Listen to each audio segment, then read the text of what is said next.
Let's talk about a story that's nearly 2,000 years old, but somehow it feels more relevant today than ever.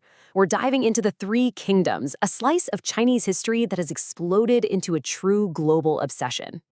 I mean, think about it. You've got blockbuster video games like Dynasty Warriors. You have these sweeping, epic films like John Woo's Red Cliff. And then you find out that the same story is being studied in business schools and boardrooms. This ancient war is, unbelievably, a modern pop culture powerhouse. So what is going on here? That's the big question, right? Why are we still so obsessed with the Chinese Civil War from way back in 220 AD? What is it about these long-gone heroes and strategists that still hooks us 1,800 years later? Well, to find the answer, you have to go back to the beginning, to the real history. We're talking about a super chaotic, brutal time when the mighty Han Dynasty, a dynasty that had ruled for 400 years, just crumbled. And an empire like that doesn't just fall overnight. It was more like a series of dominoes. It really kicked off in 1840 AD with a huge peasant uprising called the Yellow Turban Rebellion. To crush it, the emperor gave military power to regional governors, which, turned out to be a terrible idea. A few years later, a warlord storms the capital, and boom, central control is gone for good. By 200 AD, the brilliant and ruthless warlord Cao Cao takes over the entire north. He looks unstoppable, but then comes the Battle of Red Cliffs in 208. His defeat there was the final nail in the coffin for a unified China. The dream of one empire was over, and three kingdoms would rise in its place. So, from the wreckage of the Han, you get three totally distinct states. In the north, you have Kaowei. Think of them as the powerhouse. Pragmatic, military-focused, built on farming. Then, in the southwest, you have Shu Han, the idealists, who claimed they were the true successors to the old dynasty. And down in the southeast, there was Eastern Wu, a wealthy, naval power run by a handful of powerful families. Each one had its own vibe, its own economy, its own way of doing things. But here's the twist. That complex, messy, real history, that's not what made the story famous. So now we get to the fun part. How those real events got remixed into one of the greatest stories ever told. The secret ingredient is this book right here, Romance of the Three Kingdoms. It was written in the 14th century, over 1,000 years after the events happened.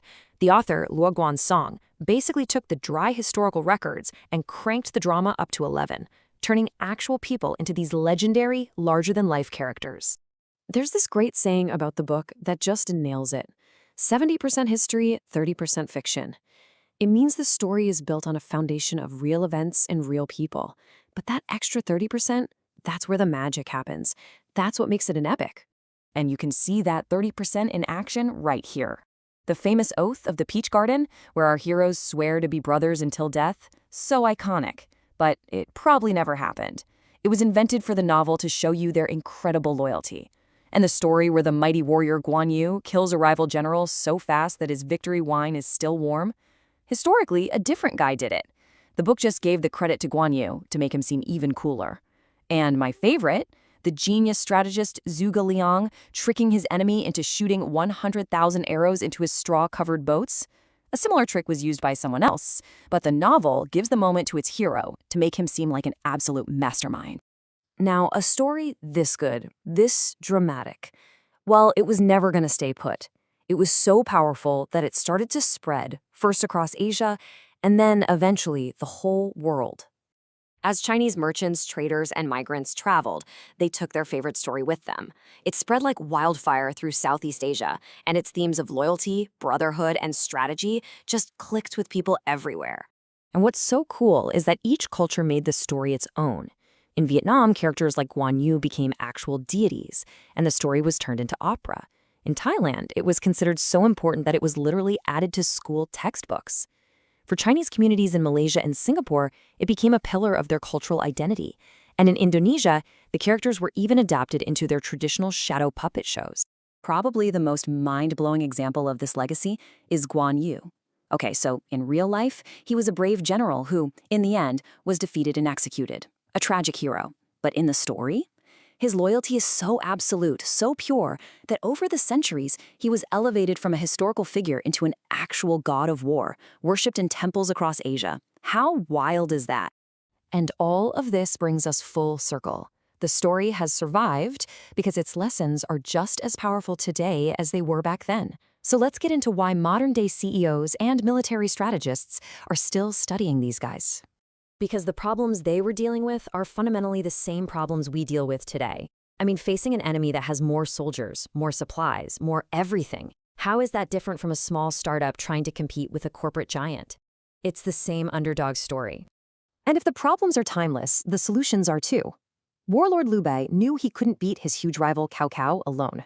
So what did he do? He formed a strategic alliance with another warlord, Sun Quan. They put aside their differences to take down a bigger threat. That's a brilliant strategic move, whether you're fighting with swords or spreadsheets. In fact, you can basically boil down the entire epic into a masterclass on leadership with 5 key lessons. You've got Zhuge Liang, who teaches you to have a vision but be ready to adapt. Liu Bei shows you how to build powerful alliances. Guan Yu is the model for leading with integrity. The villain, Cao Cao, was actually a genius at spotting and promoting talent. And Liu Bei, again, teaches the most important lesson of all, how to be resilient, how to get knocked down again and again and just keep going. So let's make this really practical. Here's your leadership cheat sheet. If you're facing a ton of uncertainty, channel your inner Zhuge Liang and make a plan that's flexible. Up against impossible competition, pull a Liu Bei and find an unlikely partner. Can't find good people? Be like Cao Cao and take a chance on a rising star in your organization. See, the wisdom is ancient, but the application is right now. In the end, I think this story has lasted for almost 2 millennia because it teaches us something really fundamental. Great leaders aren't born with some magic quality. They learn, they adapt, and they inspire people to believe in a mission.